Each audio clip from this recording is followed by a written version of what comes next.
Welcome, ladies and gentlemen, to the Marilyn Darling Show, and welcome to another episode of Modern Fountain Pen Calligraphy 101. Today we are doing pens and flex. We're talking about pens and flex today. Most people will be familiar with a fountain pen. Fountain pens come with a cap, basic cap. This tip here is called a nib. It's usually made out of some sort of metal. And this one, in this case, it's stainless steel, and it has a slit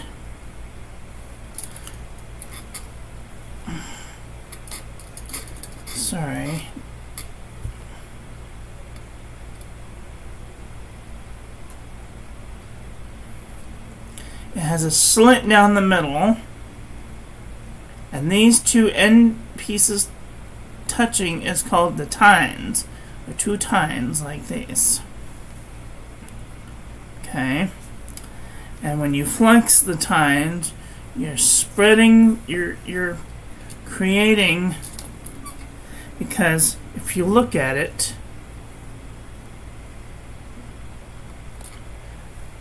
it's kind of bent just ever so slightly, you know, kind of like this. So that means that each of the tines is kind of like this, and when you press on them, you're bending them flatter and creating them, making them spread apart, which is called the flex or the swell of a letter. Okay, and then when you release that pressure on the downward, you're going into the paper, then it will return to its natural state. So when you flex, you're pushing it out, creating the swell, letting up, and the flex will stop. That makes sense? Or in the case of these types of markers,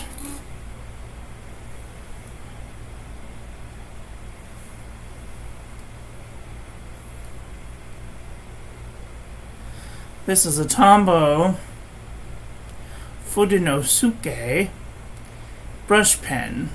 It has a piece of felt that flexes when you press down and creates, instead of having a piece of metal that flexes, the piece of felt bends to touch the paper like that. So that's how it creates its swell. Okay? I don't know if that made any sense, but that's where we're going. The same thing with the Pentel Touch Sign Pen and other fibrous pens. Even brushes can be used to make a swell that way. Okay? This is one of my new favorite tools.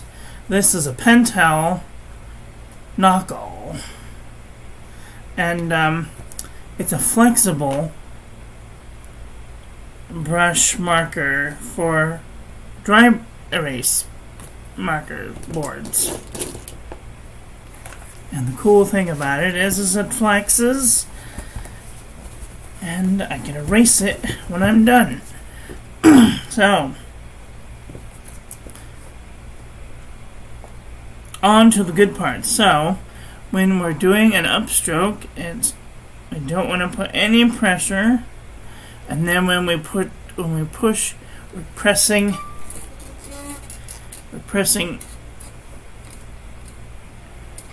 down into the page, making the marker go flatter, and then we're pulling it to create the swell. That would be a full pressure downstroke. Now the same thing goes for when you're making an overturn. We start up going light, and then we come over around, and then we're pressing into the page, and we're making our downstroke like that. Okay, so something like that. When we're making our underturn, we're going to start hard on the downstroke and then come around and then lighter on the upstroke.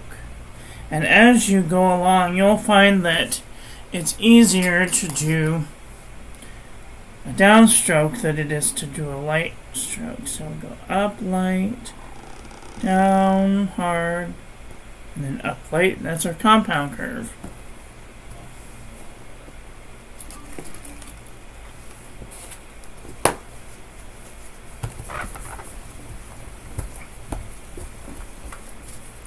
Alright,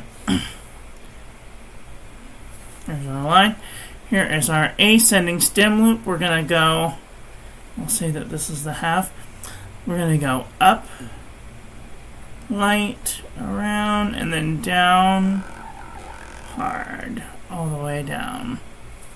Okay. Same thing when we're doing a descending stem loop. We're going to start in the middle, and we're going to go down hard, and then lighten up on our upstroke.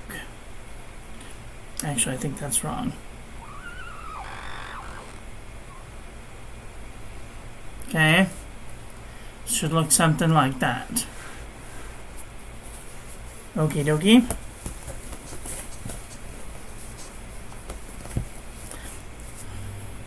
And the oval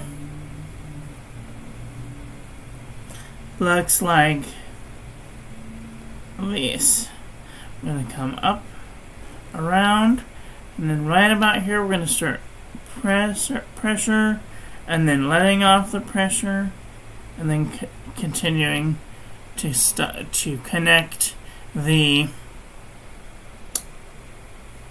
oval. So start on the side, go up, around, down hard, lighten up. So you're only putting your full pressure stroke from about there to there. Hi Carlos, how are you doing today? Which are the Birmingham inks that you tested? I got you at the pen show. I'm not testing any inks today.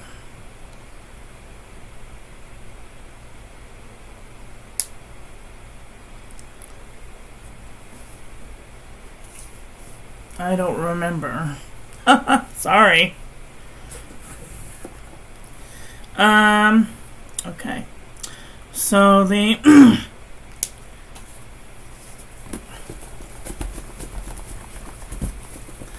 okay.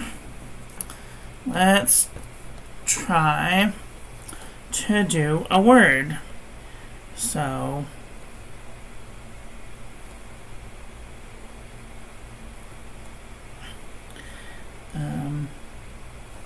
oops, actually, let's do,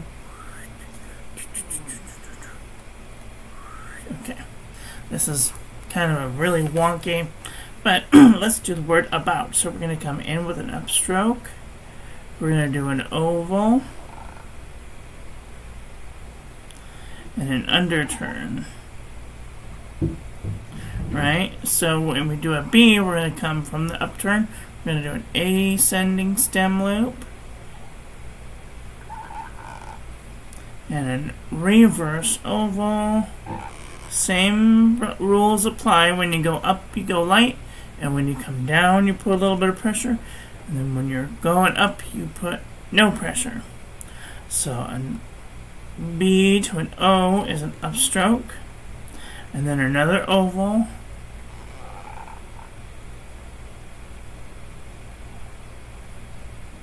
Okay, and then we come from the inside of the oval to make our connecting letter, and then an underturn, and another underturn, and then a large underturn, and then a cross. And there we've made the word about. A-B-O-U-T.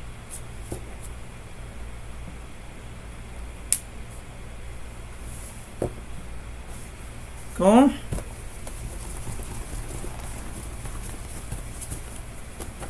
Alright, let's take a look at how it would look on with a fountain pen.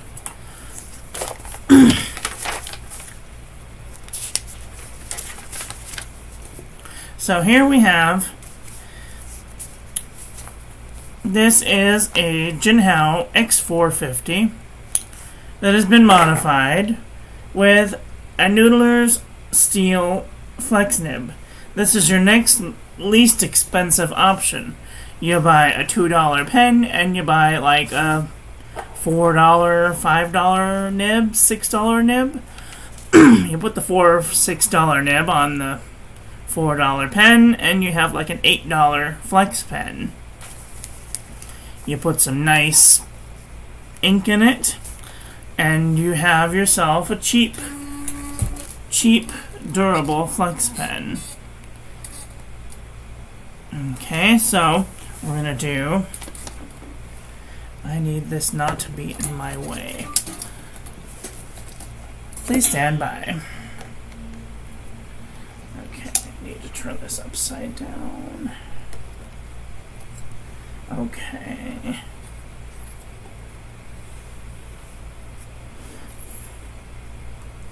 Can we see? Okay. This is upside down.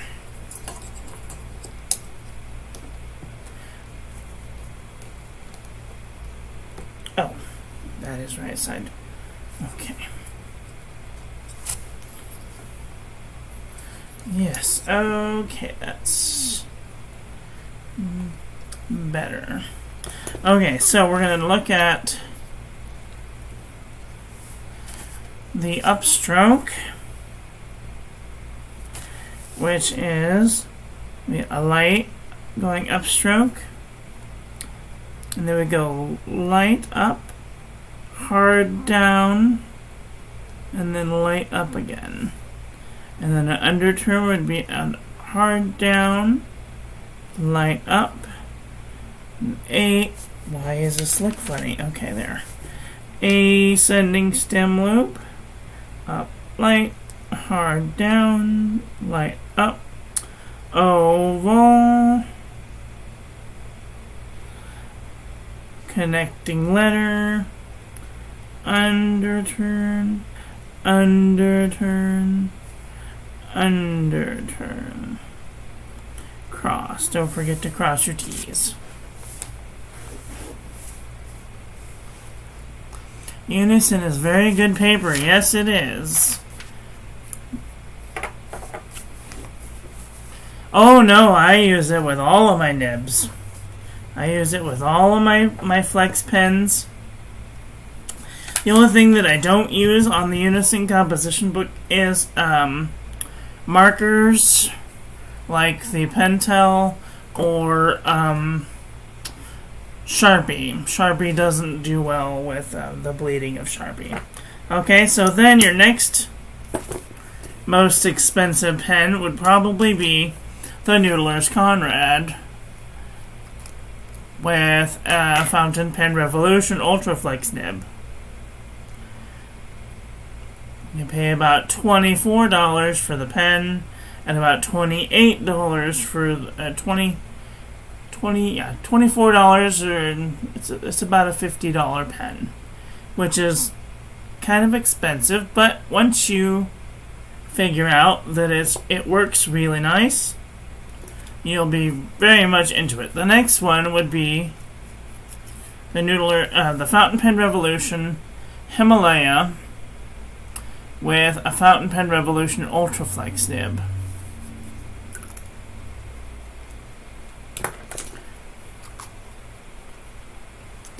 And then after a while, you will realize that you want something that's either thicker. This is a Noodler's Triple Tail. The problem with the Triple Tail is it puts a lot of ink down, and sometimes you can have a problem with it ghosting, depending on the ink. This was really uncooperative ink, so none of the other inks bled through, just that one. So I don't even know what this is. Anyway. But 9 times out of 10, if you're looking for a really broad edge, lots of flex, my advice to you is try a Noodler's Triple Tail. Okay.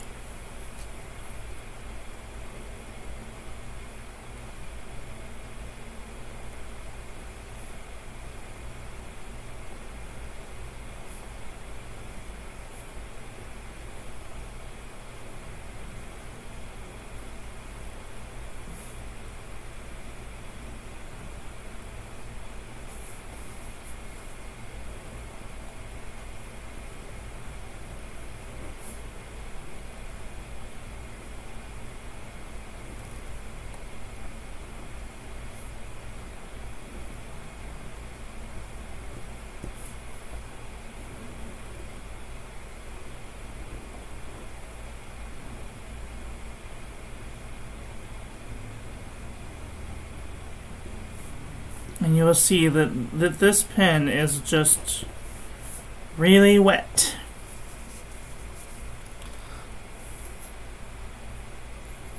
No, they don't.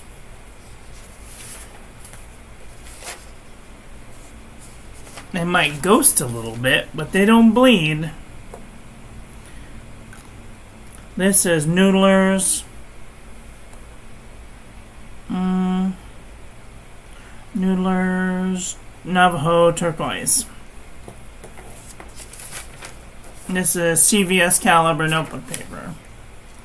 This also is very good paper. It doesn't bleed. It might ghost a little bit, but it doesn't bleed. This Triple Tail has 3 times, which makes it a music nib. Where am I? It's got 3 times instead of 2.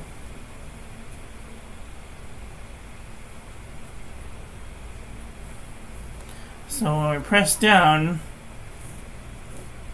you can see that there's 3 distinct spaces that the ink can go, which makes it really flexy.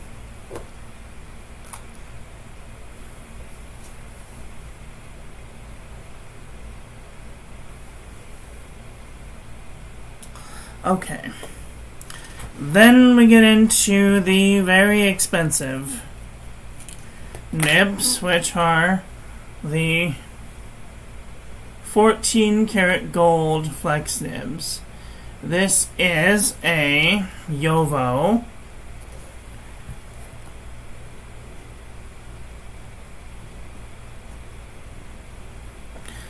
$14 semi-flex.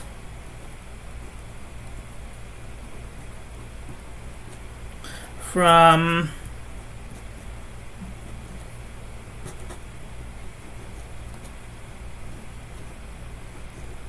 fpnibs.com.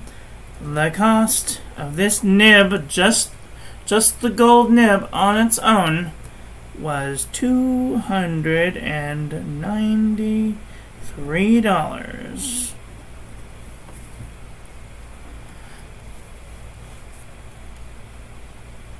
Very expensive. They are from Spain, and this is ground to an extra fine, which means that the finest line that it can make is about 0.1 millimeters. It's finer than a hair.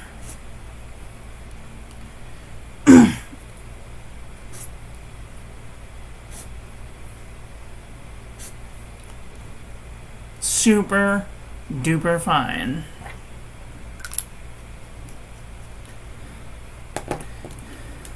The next most expensive is the Pilot Vanishing Point. It also has a 14 karat gold semi-flex nib. I don't have any ink in here right now, but it is not supposed to be used as a flex nib. It's just supposed to give you what they call a little bit of bounce. Now you can get a little kind of line variation out of that. The next one is the Pilot Custom 912 with an FA nib. This one also is very, very soft and flexy, but it takes a special kind of ink to get through this pen. A very wet ink. Pilot Iroshizuku inks work best with Pilot pens.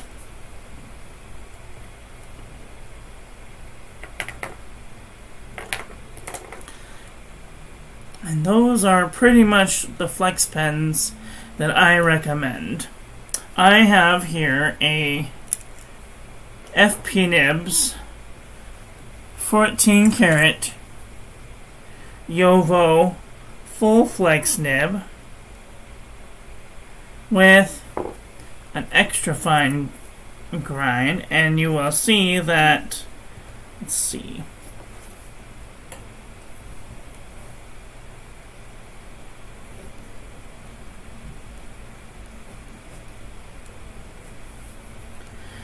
um, 14 karat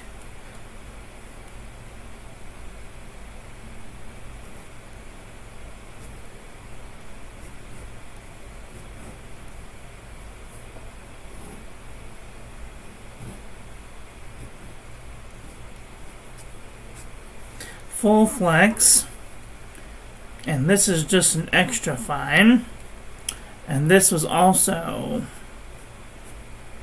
$293.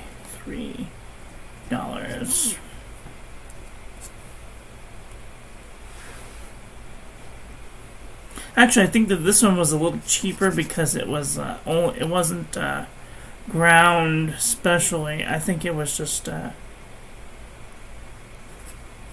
$270 ish. So, if you're thinking about getting a full flex nib, you have to be careful. You can't flex it out like this all the time. That was just an example to see how well it does flex when you want to give it the gas. It's very flexible and very expensive. And then we have the vintage nibs. This is a Waterman 12, and it has a number 2 size nib. And it has a relatively semi-flex nib on it.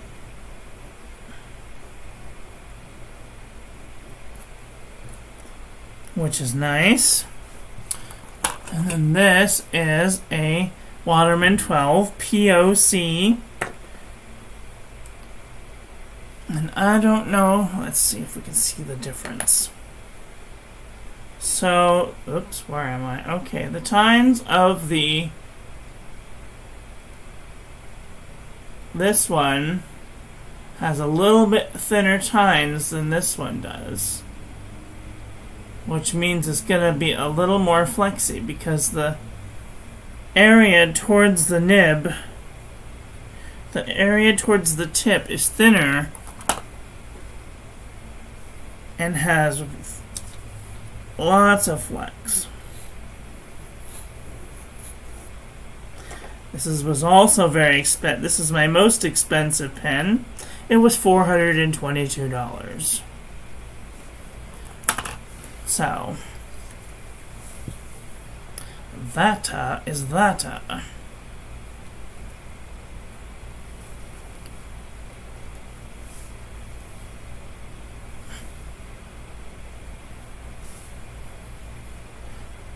So if you're thinking about getting a flex pen, my advice is to save your money and get an extra fine or an extra fine Yovo full flex nib from fpnibs.com, or a semi-flex nib if you feel like you need to have more control. The difference between the semi-flex and the full flex is the amount of pressure that it takes to get the same line variation. This one I barely have to touch, but this one I have to put a little bit of pressure, a little more pressure to get the same line. Has a little more control. This is a Noodler's Conrad. It's an acrylic version. This one was $45. This is also an acrylic Noodler's Conrad, and it was also $45. Nibs not included. The nibs were Noodler's nibs. I just replaced it because I like the wetness. What about the steel nibs from Yovo, maybe? Gold plated. No, they don't have good flexible nibs.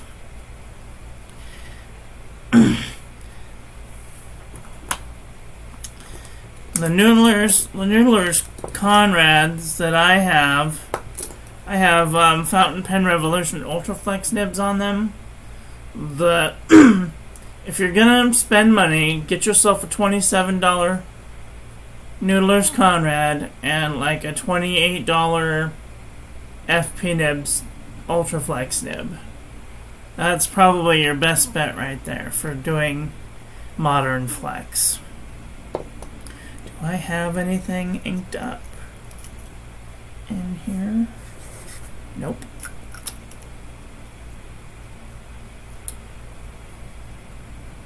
I don't have any Ultraflex nibs inked up. Do I? No, I don't. Well, that's interesting. I wonder why. Is there anything in the blue one? No. Huh. Well, that's interesting.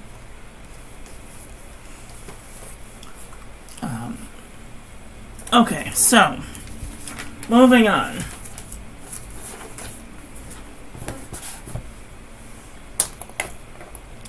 When we're doing calligraphy with the flex nib, move away.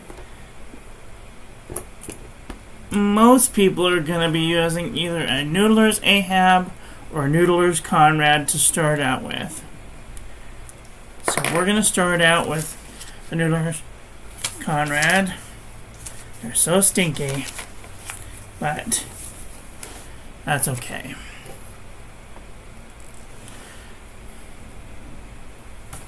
When you start out, you see how my desk is flush with the end of my pad is flush with the end of the table. Dang it. You're going to take your book, and instead of turning your whole body in order to make your calligraphy, try changing the orientation of your paper. Take the farthest corner and pull it as far away as you can, and take the like an 8 by 11. So if this was you want the corners to be as far apart as possible from you, and that is basically a 52-degree angle. Same thing goes for when you're using your book. You want to turn the paper so that way you have a comfortable writing angle for coming towards you. And you're going to be basically writing upwards. And when you're writing like that, you want to be able to move the page like this, not like this, or like this. So you want to have kind of a free range of writing. Make sure that your work area is clean of debris and other pens that are not being used at the moment, and make sure that you're not going to bump your pen on anything or be disturbed by your area. I'm going to put my things away so I don't forget where they are.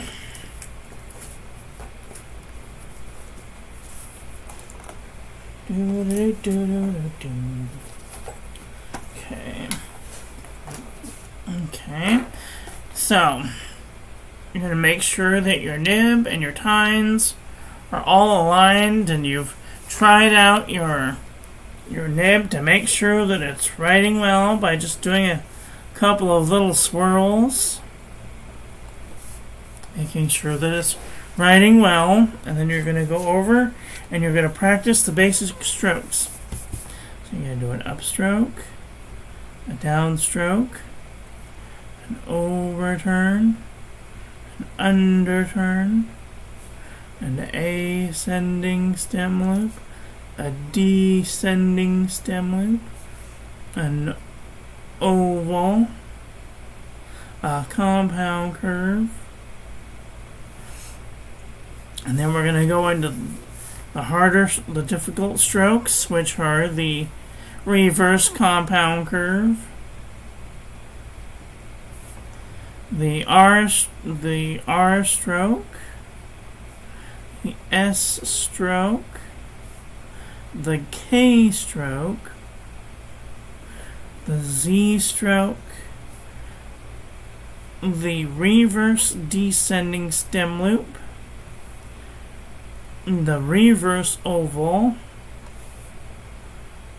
the double overturn, the double underturn, and the double compound curve. Oops.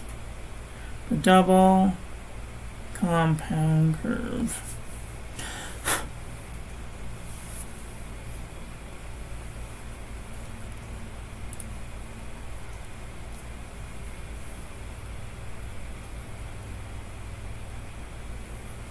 So it should look a little bit like that.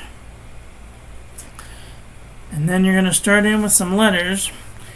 Do the alphabet A, under oval, upstroke, oval, underturn, upstroke, ascending stem loop, light up, hard down, light up, hard down, light up, upstroke is light, upstroke is light.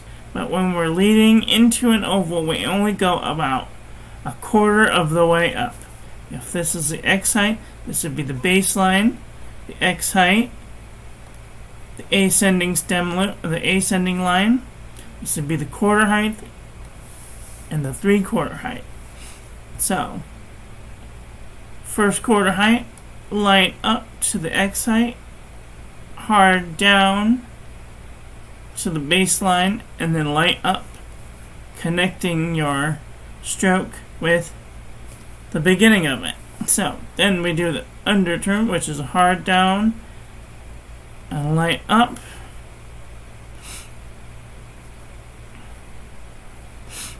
so C would be an upstroke, go over a quarter height, up, around, down, and out.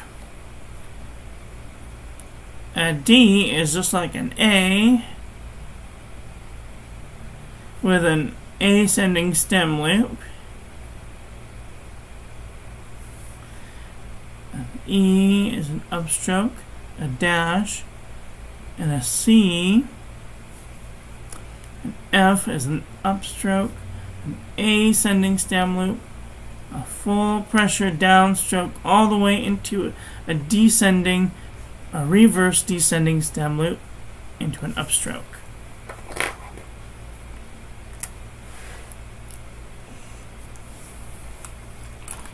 Okay, for the remainder of this, I'm going to use my full flex nib, so that way you can see the differences between the variations in the line widths. Okay, so we're going to drop down to, we're going to mark off our X height. This is our quarter, baseline, X height, 3/4, ascending stem loop line.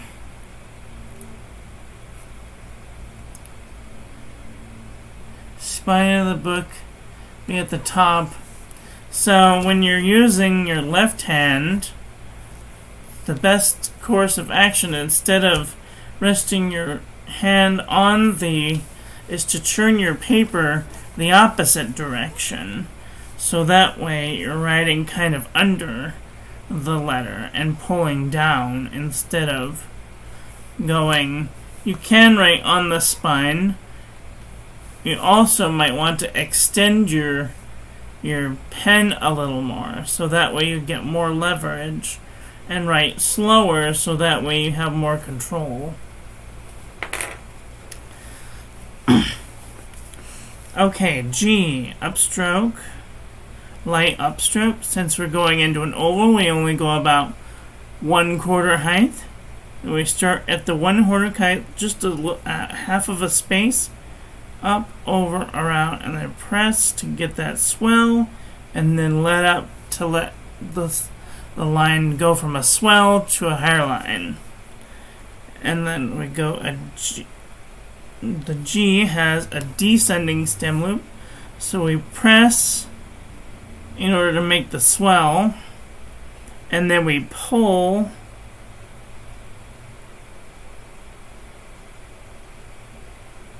and make a descending stem loop, and then an upstroke.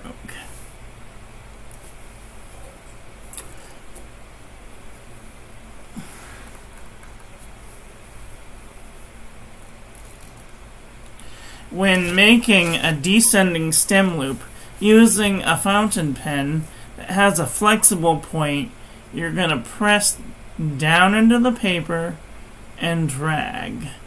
So you're going to basically splay your tines by going drag and then down. So you're going to go from one tine to 2 by dragging and then pulling. So you're going to drag it just like a micrometer, like so. You're making the tines spread apart, and then you're pulling. Okay. Okay, H is an upstroke, an ascending stem loop. Right about here, we're going to press down, and then right at the end, we're going to do the opposite. We're just going to let off. We're going to do the opposite. So when you're coming down, you're pulling, and then you're going to kind of push up and into the letter and let up. So you're going to press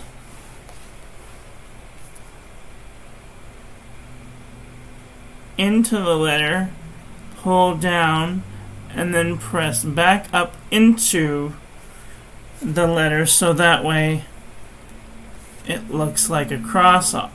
It looks very sharp on the bottom. Okay. And then we're going to make an overturn. A compound curve, rather. Sorry. Okay, the I is an upstroke. We're going to splay the tines. Splay the tines. So, splay the tines, pull down into an understroke, and then let off. And then tittle your I. J is an upstroke, a descending stem loop, so we're going to splay the tines, and then right about there we're going to let up into a hairline and complete the descending stem loop. And then tittle your I. and then make an upstroke. So it should look like this is one continuous stroke, but there's actually 1, 2, 3, 4 different strokes that you're doing. K is an upstroke, an ascending stem loop into a K loop. So the K loop, when you're flexing, you start at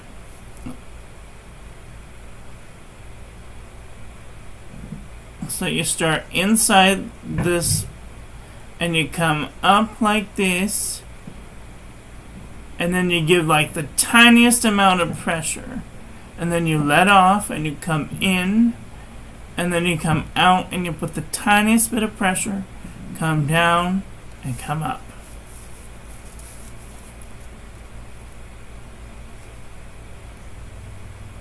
So it should look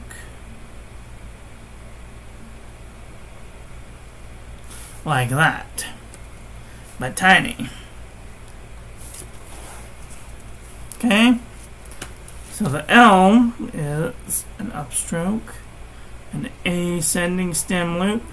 Instead of stopping, we're going to come down and we're going to go right back up into an upstroke. All of these should come up to the X height for practice. The M is one of the only letters that starts with an overstroke. So we're going to go up light and then down hard, and then we're going to go up light and then down hard, and then we're going to go into a compound curve, up light, down hard, light up, and then up light. That was a really crappy version of an M.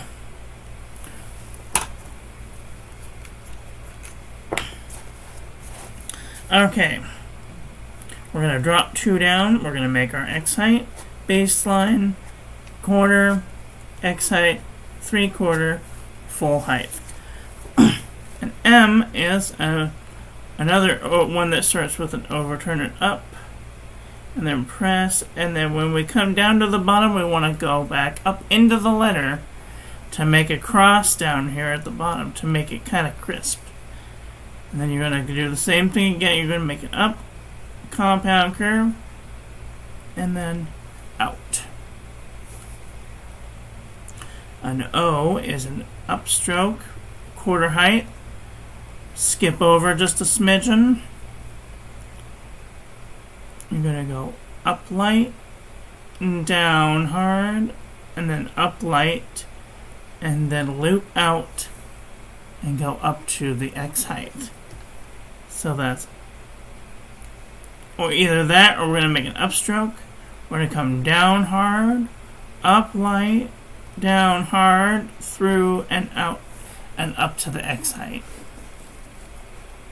And depending what letter you're coming from, sometimes you may coming in from, let's say, an O. So if we're coming out from an O, we might be going in to an O. Okay.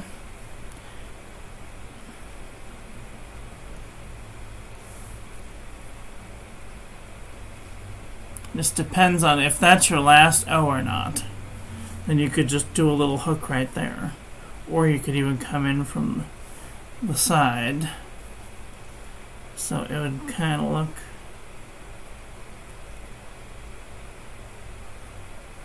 like that.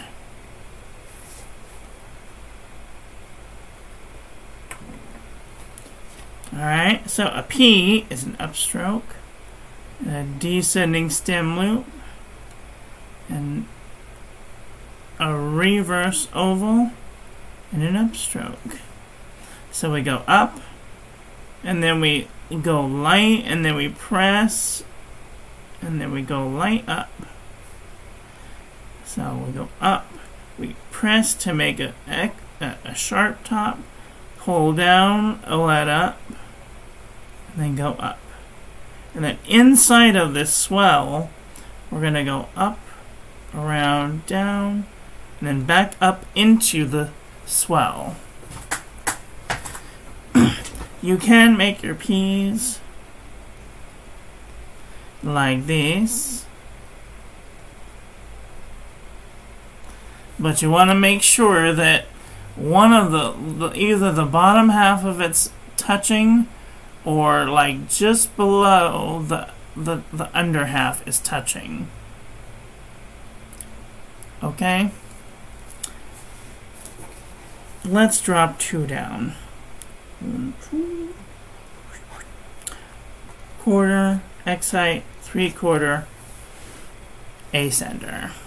Alright, so let's do the Q. A Q is an upstroke, an oval, and a reverse descending stem loop, and then an upstroke. So we're going to go up, we're going to make an oval, we're going to swell right there, and then we're going to close it up, and then we're going to push down, make a cross, come down, let up. When we press down, we want to make sure and move into it. And it doesn't have to be all the way down to the bottom. It's kind of a very fine release of the stem. Of course, you could do a full pressure stroke all the way down and make your loop that way, but it doesn't look very nice. Alright, the R is probably one of the most difficult letters, because we make an upstroke, and then we go to the 3/4 line, and we go to right above where we started the upstroke, and we swoop in, and then we make an underturn. So, this is our box. This is our half box. This is a box. This is a half box. Half box. Okay. So we're going to go from here to here and understroke. So it should look like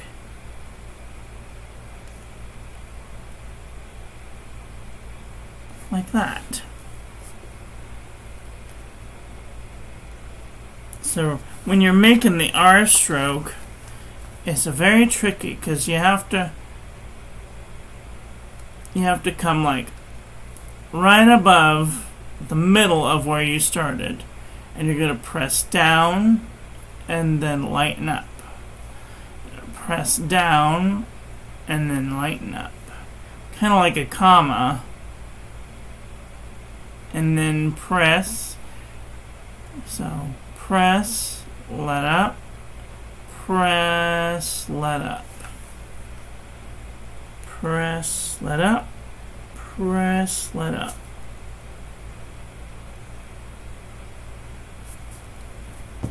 Okay.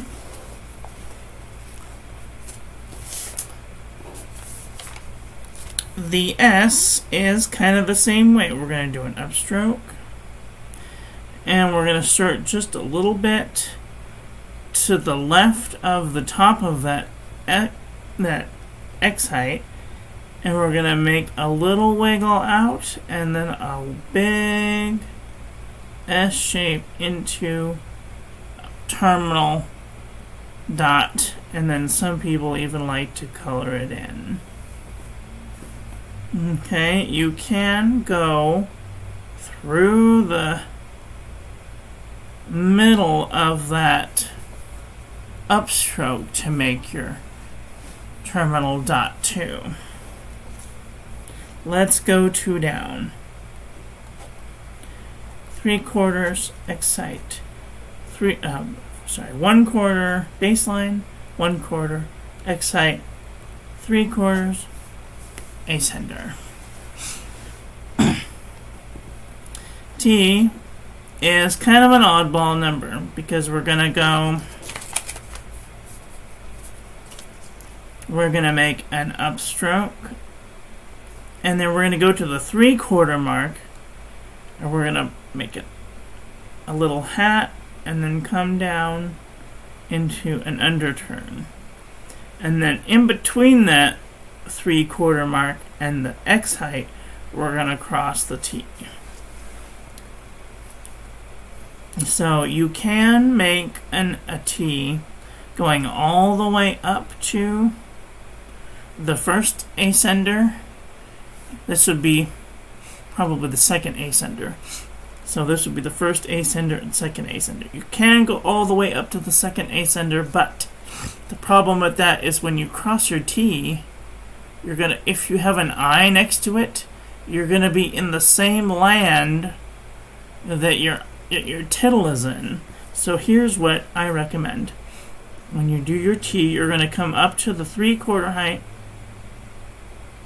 make your T, and then when you cross your T, you're gonna do it between the X height and the 3/4 height. And when you do your tittles, you're going to make them just above the tittle, just above the cross. So if you're writing a word like little, it will look like this.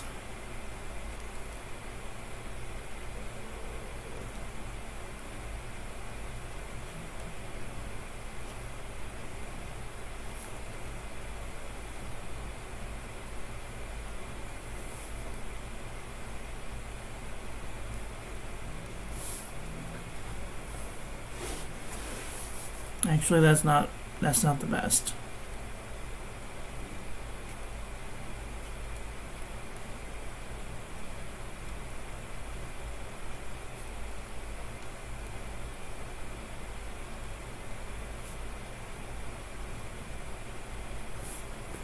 That's better. See, if you make it too high, you kind of have to make your tittles down here. Which, I don't know which looks worse. And if you make it at the same height, you're liable to make it kind of mushed. It kind of looks like there's too much going on in that space. Okay. Alright. U. So when you're making a U, you're going to go upstroke, press, pull into an underturn, press, pull into an underturn.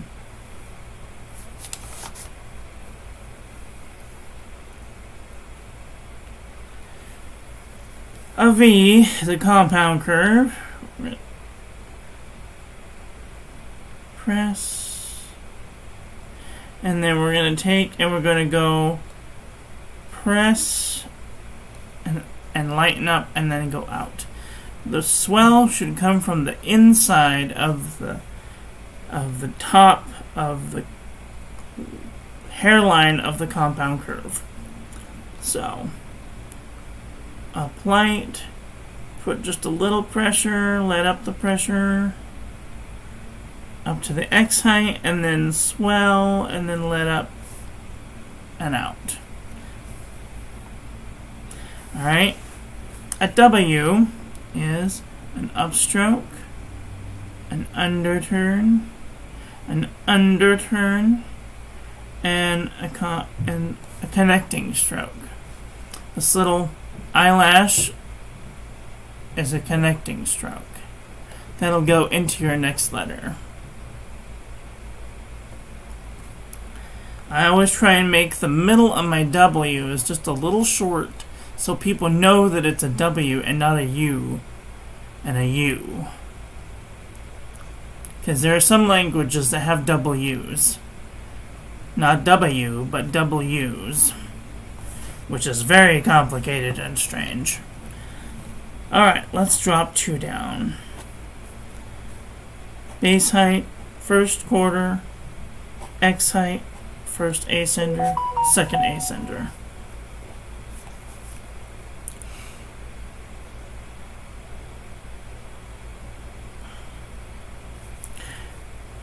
X is kind of an elongated compound curve. You're going to go up on the 55, curve around, go down, and then up. And then you're going to take and follow that X, that 55-degree line, and you're going to cross it. You're going to cross it always up. Because if you cross an X going down,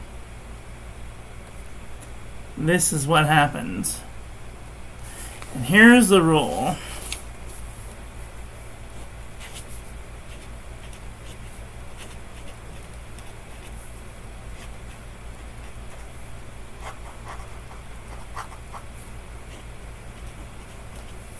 So, a thinner line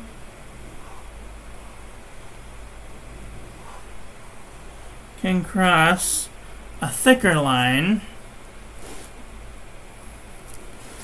but you can't cross a thicker line twice because your pen is heading in a certain direction.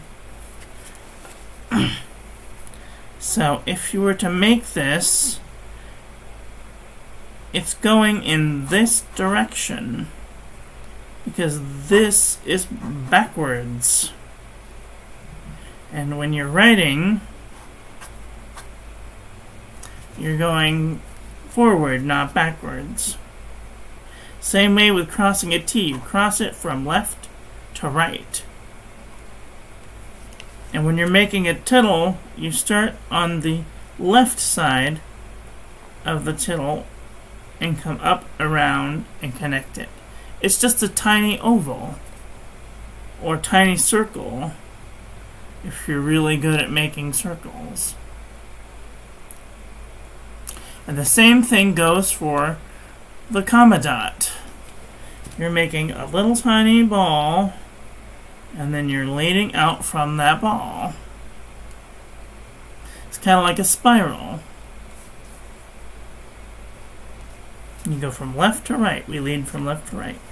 If you cross your X like this, there's two thick strokes crossing each other. That's no. Okay? That's the rule. Alright, the next thing is we're going to make a Y. So we're going to make another compound curve, sorry. Go up on 55, come around, down on the 55, a little stiff, and then up on the 55. And we're going to make a we're going to make a flat top. So we're going to press just a little tiny over, we're going to press, and then pull that down to the descender, and then up. So we're going to make a compound curve, and then we're going to make a flat top, come down, and then back up, and do an upstroke.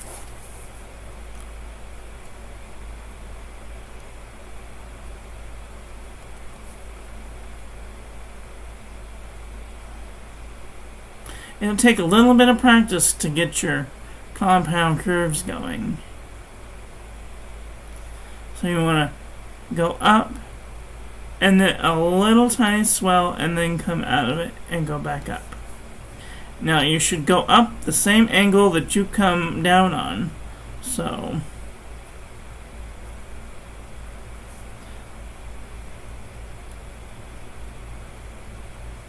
you do not want to make an X. That's no. Don't do this. This is not a compound curve. It's not.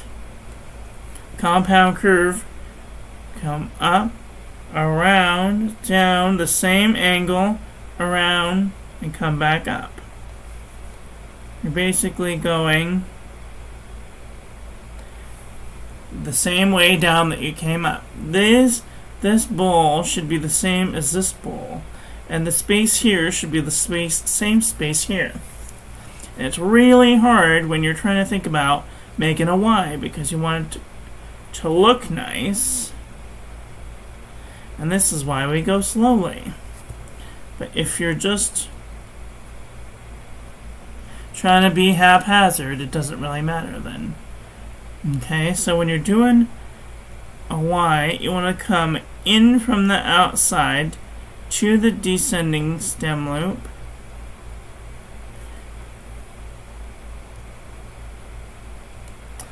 You can even come from above and go into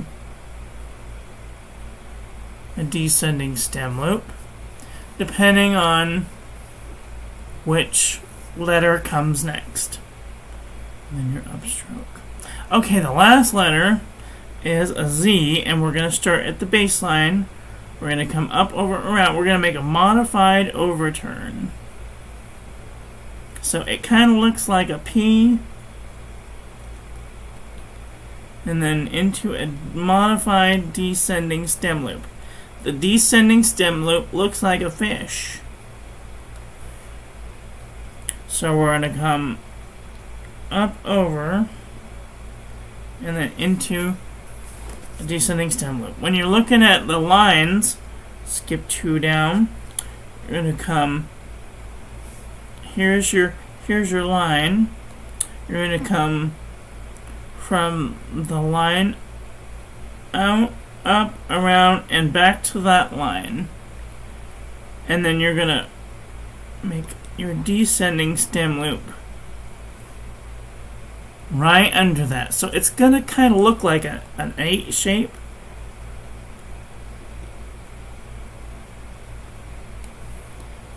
Right underneath. Okay?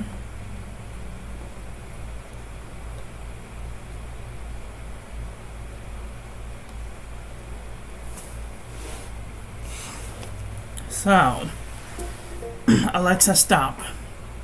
I cannot believe I've been on for an hour again. This is the second time that I've been on for over an hour. But I hope that this helps for... This is the lowercase letters. I'm going to do one more page, and I'm going to connect all the letters to see it all together. Let me zoom out just a little bit. Okay, so A,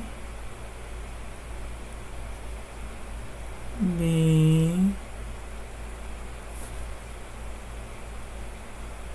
C,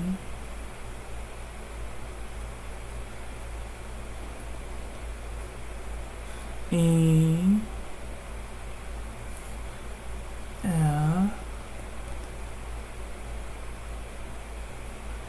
G,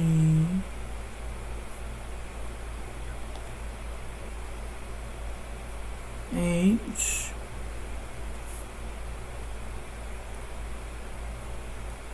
I, J, K,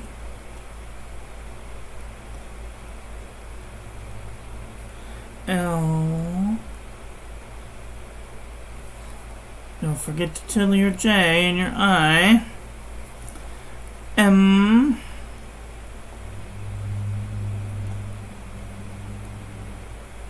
These are really done poorly because I'm trying to get this in here quickly. Drop down. L, M, N, O, P, Q, R, S, T, U, V W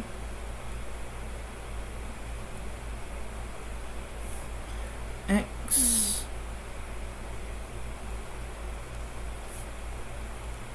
Y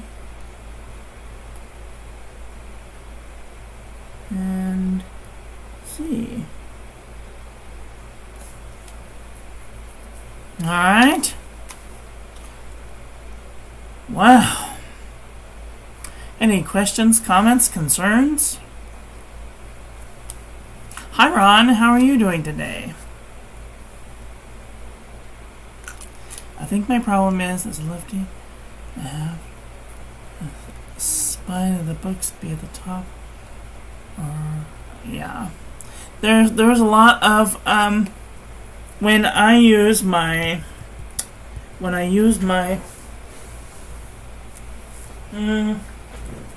it called? Mead. When I use my Mead book, I'll show you what I do.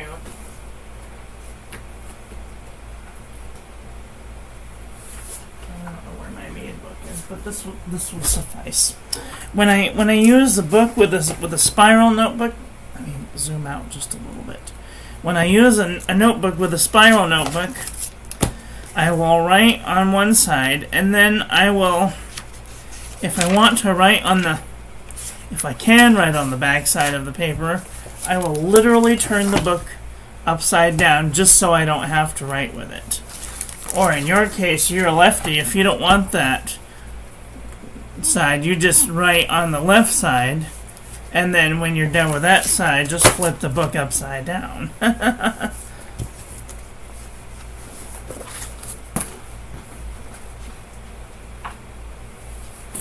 Because, let me tell you, I frickin' hate those binders. I hate them. I hate those metal rings. They hurt my hand every time. Even as a righty, trying to write on the left-hand side of the page is a nightmare.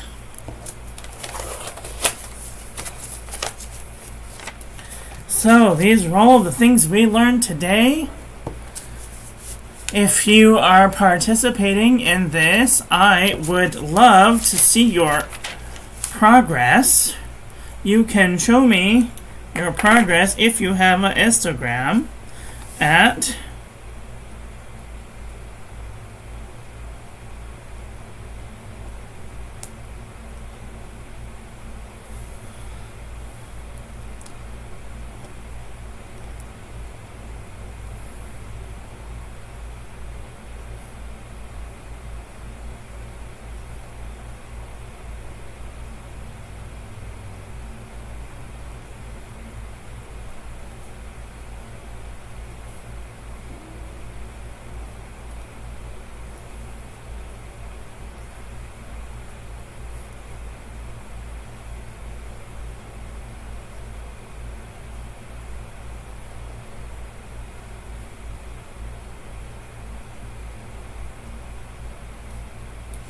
you can tag me at Marilyn Darling, and I will see your work. So, what do we have? I will try extending my grip. Looks better than mine. Thank you for doing this. Oh yeah, sure, no problem. I do these 3 or 4 times a year, depending on if anybody's interested. So, yeah. I think swapping the spine might be my best bet. Yep. I mean, either that or switching books to a non-spiny, a non-spiral notebook. That's always my like I do every time anybody sends me a spiral notebook, it just sits in the back of my paper files collecting dust because I don't like to use them. I mean, I'm grateful to anybody who sends me paper. Like, even when I do the paper reviews, I rip the paper out before I even touch it, because I won't even touch that metal thing. Anyway, or loose leaf paper. I just bought some yesterday.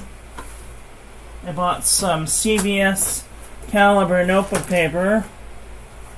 Oh, I don't know what I did with the paper. Oh wait, yes I do. It's in my where is it? It's here somewhere. My journal. Here it is. Okay. I put my. It looks like this. It's filler paper. It's CVS Caliber filler paper, and it comes in wide rule or college rule. And it's 150 sheets.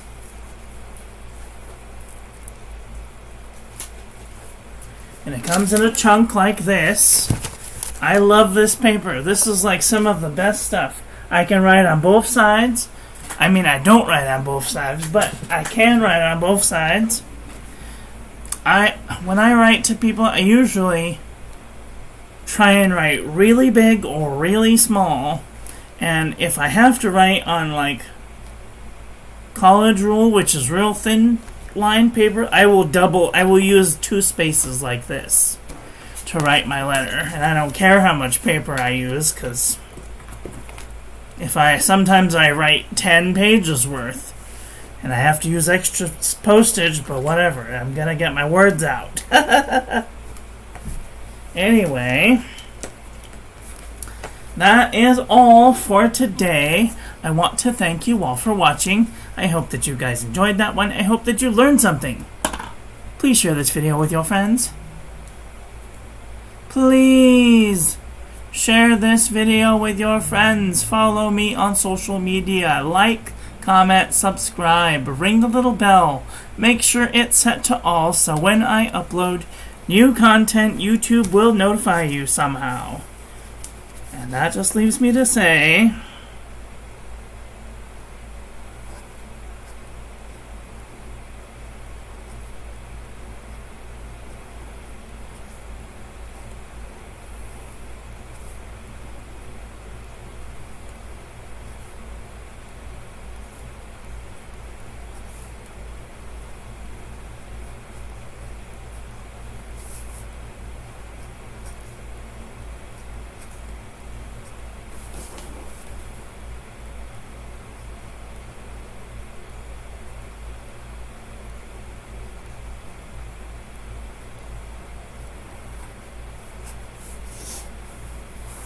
and we will see you all tomorrow with another video. So take care until then.